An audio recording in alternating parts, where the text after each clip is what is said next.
Archangel Uriel brings us the future. By Linda Dillon. August 23, 2016. Website: counciloflove.com. Produced by Higher Self. Steve, good evening Linda. You have turned now from working on the Jesus books to planning your November gathering in Sedona. How is it coming? Linda, it's coming really wonderfully. And in addition to being the host, or hostess, depending on what generation you're from, I am really pleased to say that you will be there speaking, and Susie Maresca will be there speaking, as well as a number of others. Marianne Bear and Elizabeth Patrick.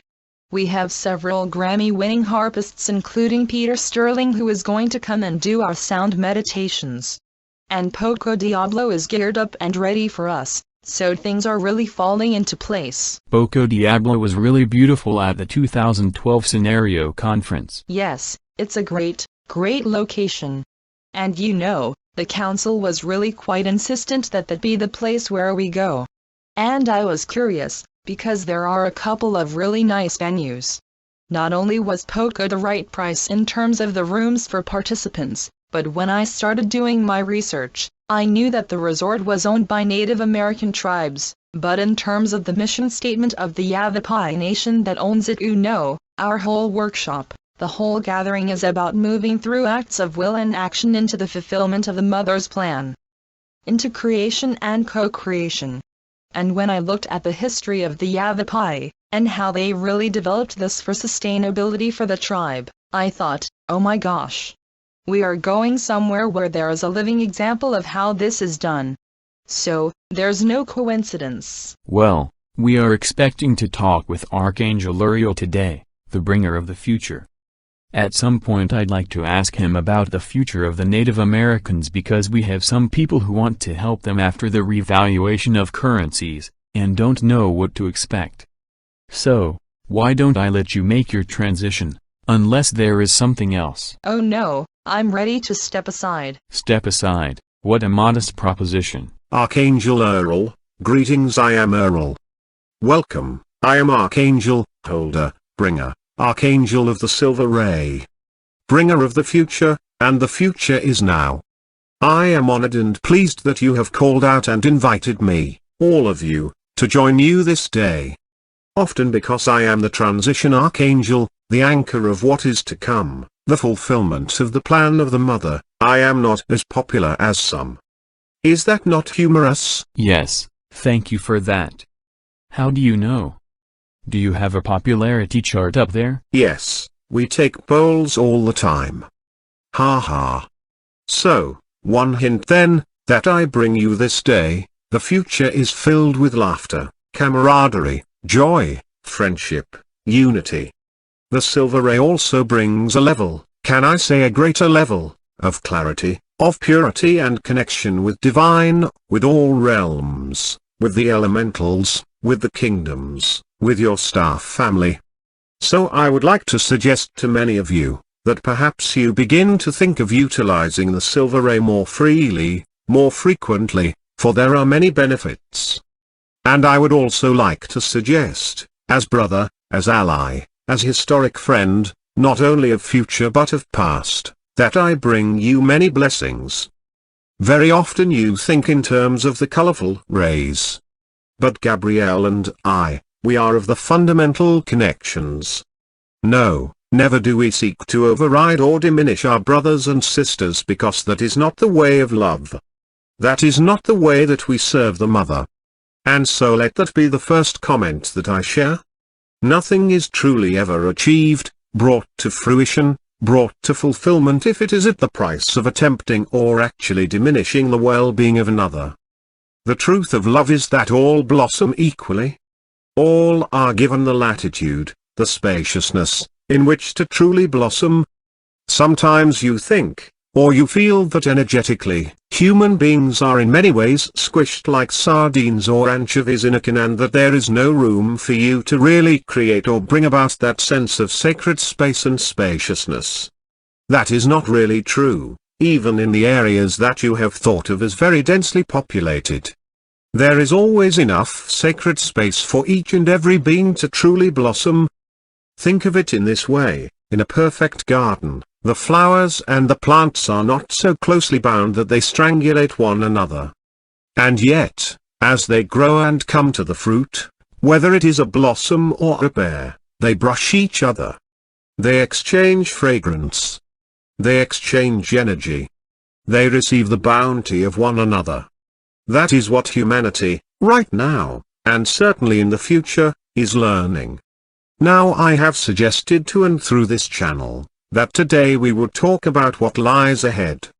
And this is part of what truly, not only lies ahead, because I am not going to make a concrete delineation between what lies ahead and what is taking place, and what Michael and Gabrielle and so many others have described as this transition period.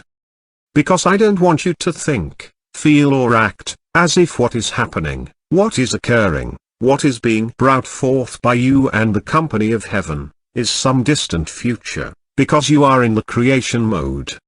Are you learning? Yes. Are you perfecting? Yes. Are you bringing forth the future? Yes. Are you anchoring into the now? Yes, all of this. But, let us make this fluid, harmonious, might I even say, easy. There have been many declarations, and sometimes you think we haven't heard you. But, we have heard every whisper, every cry, every declaration of frustration, sometimes despair, jubilation, victory. There have been declarations that you are tired of waiting. You are tired of being hamstrung. You are tired of this and that. We understand this. But what has need to let go of, surrendered, cleared, you have so many terms for the same thing, is this belief that in fact you are hamstrung, that you are restricted. And there are certain areas that lie ahead, but the ability above and below to bring forth your heart's desires, are so wide open, you have no conception of how wide that portal is. Now you tend to think, when I use this term portal, of the ascension portal, that many of you, most of you in many ways, have been flying back and forth through now for quite some time.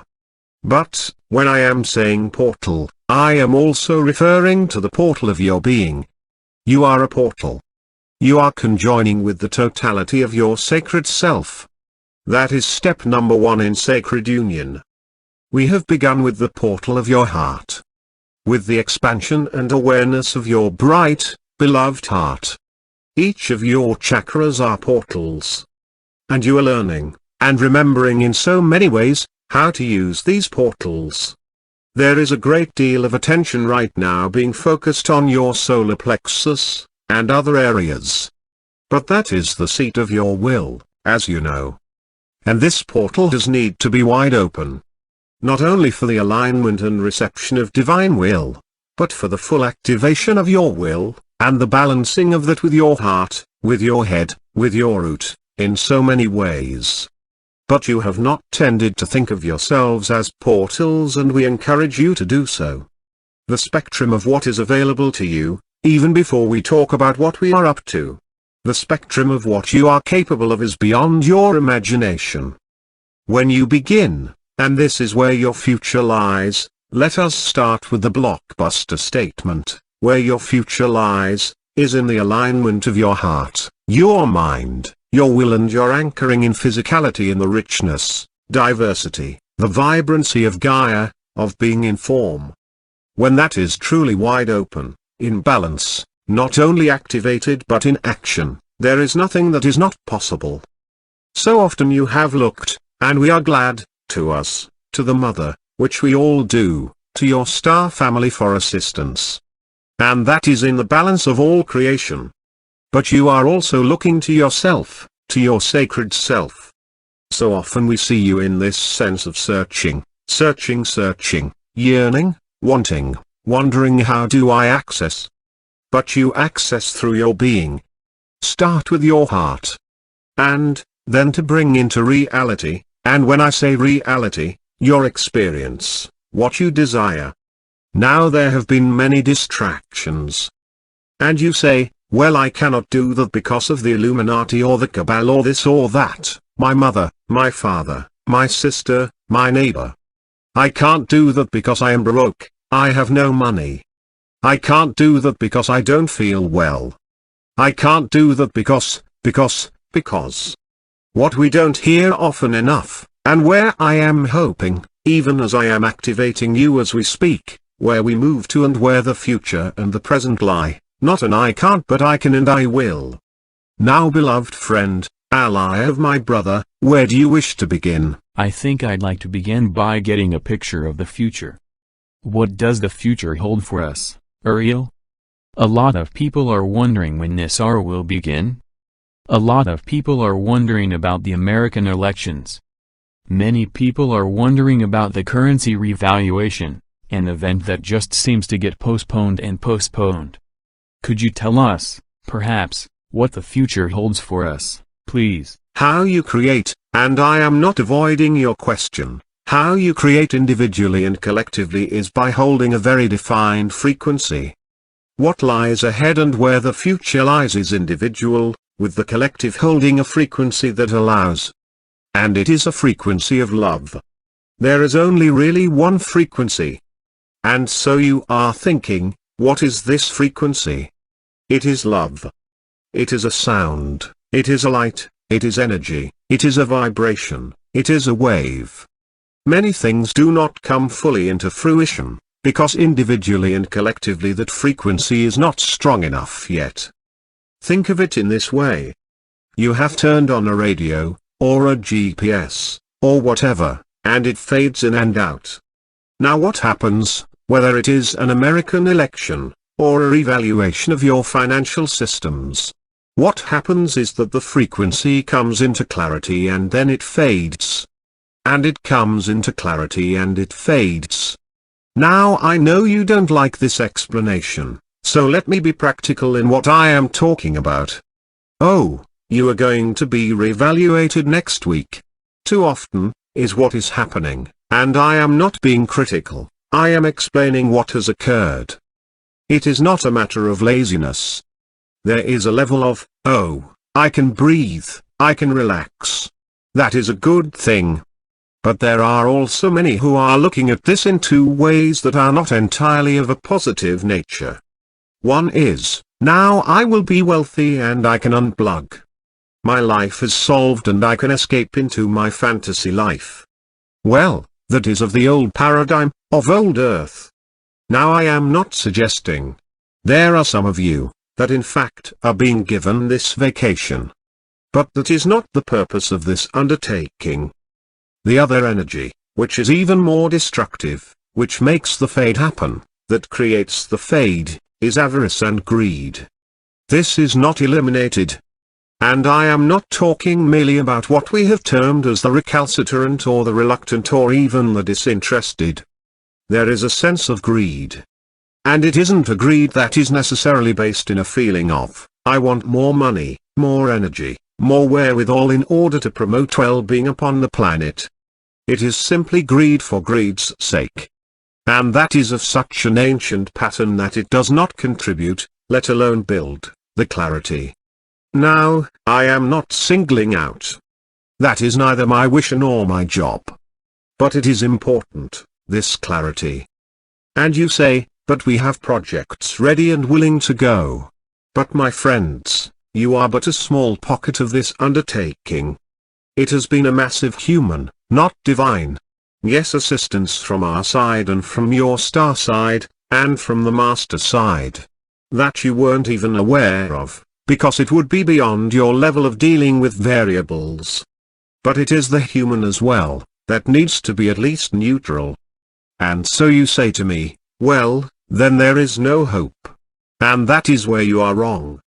Think of it this way. When you hold, and I am talking to the multitude that lies out there, when you hold the frequency of the vision, of the love, then in fact you are creating. You are forcing. I don't know how else to say it. You are forcing a clear signal. And that is basically why you have invited me today, so that we can encourage you. And we are already aligned with you to create that frequency that allows the flow, because this has been an issue. There are so many, well, your term would be liars. Yes, If you thought Gabrielle was outspoken, then you have not talked to me, have you? There are so many consciously and unconsciously feeding misinformation. And they simply think that they have to constantly prime the well rather than simply saying, I don't know what is going on. That is beyond the level of my source or information, or it is beyond my level of understanding. And so there is a great deal of fabrication that has come forth. And that is not in alignment with Michael's truth or peace. And if you look at this situation of the revaluation and apply that same principle to elections or to war, it is true in each and every one of these scenarios. Now, the good news is humans across the planet, Gaians, are attuning themselves to that frequency of love. And it is happening. There is a two-step process. There has been the process of, I am so fed up, which has been different than the exhaustion that we identified many months ago. It has moved from exhaustion to I am so fed up. And that is a good thing because it is a conscious declaration on many levels and in many spheres, practical and impractical, esoteric, that what has transpired, what the history of the collective has been, doesn't work. And it is not merely a yearning. Not merely a what else can we do? There is an active expression of, I am fed up, we have to do something else. So the dial has changed. The frequency has changed. And from that, you are already in that place of, we will do everything we can. Now you say to me, Uriel, you are piling on more work on us. No, we are not. What you are doing is coming into the frequency, not only with us the harmonious frequency, but also with your sacred selves and with each other. Because with this sensation of, I am fed up and what can I do right now, what can we do right now, is the movement into proaction. So what I am saying? And I will talk about what lies ahead in terms of the practicality. Well, actually, you must talk about what lies ahead, period, Archangel Uriel. Because I know that the listeners want to hear something about our future. We are halfway through the program and we haven't yet reached what lies ahead. Coach me on this. What can I expect? You can expect greater expansion. You can expect the practicality of projects to come forth that transform the planet. You can expect a shift in your political system, your economic system, your social system. You can expect what you have thought of as overpopulated cities to shift into gardens of Eden. You can expect harmony in terms of race relationships, gender relationships, age relationships, national relationships. You can expect the world that you have all been yearning for. Now that is a very compressed view. I am sure that some of the things you said at the end are not all going to show up right away. Can you give us some idea of the timing of all of this? The timing is very rapid. You see, you are used to thinking in terms of centuries or decades, which is rather ironic for those that are impatient to get going. But this, we are talking about months. Yes, it will take a couple of years in terms of everything to sort out and for new paradigms of equality and the understanding that people are free, to come into place. But don't think that first we have financial reorganization, and then 2 years and we have social reorganization, and then we have 2 years and it takes institutional reorganization, because this is all coming on stream pretty much simultaneously. It is orchestrated in terms of simultaneous action because each being, and then the sectors of the beings have their own stream that they are addressing. So it is not one and then another. If you are asking me to declare that revaluation is happening next Tuesday, I am not prepared to do that because as I am saying, some of this harmonization has to take place. Now are you almost there? Yes. Are you closer than you've ever been? Yes. Let me put it this way, Uriel. We're used to thinking. One of the ways that we are used to thinking is of being in the meeting room with the head of the company or manager or something, giving a presentation about what we are going to be doing in the next year. And in order to coordinate everyone, they give deadlines. Now I know that we don't give dates and I know we don't give deadlines, but we are used to thinking in this way. So, Even if we see the roster of events that are coming up, without us knowing when all this is going to happen, it is very difficult for us, very difficult to coordinate. For instance, I can mention, hey, you have this project over here, after the revaluation, but then people start writing in right away saying this and that, and I get bogged down in email. We don't have a common understanding of what schedule we're working with. What would you say to that comment? What I would say is that, first of all, you are already on schedule. I would also say that you are already planning and gathering your information, your teams, your own schedules. And as you're planning your schedules, you are anchoring that into form,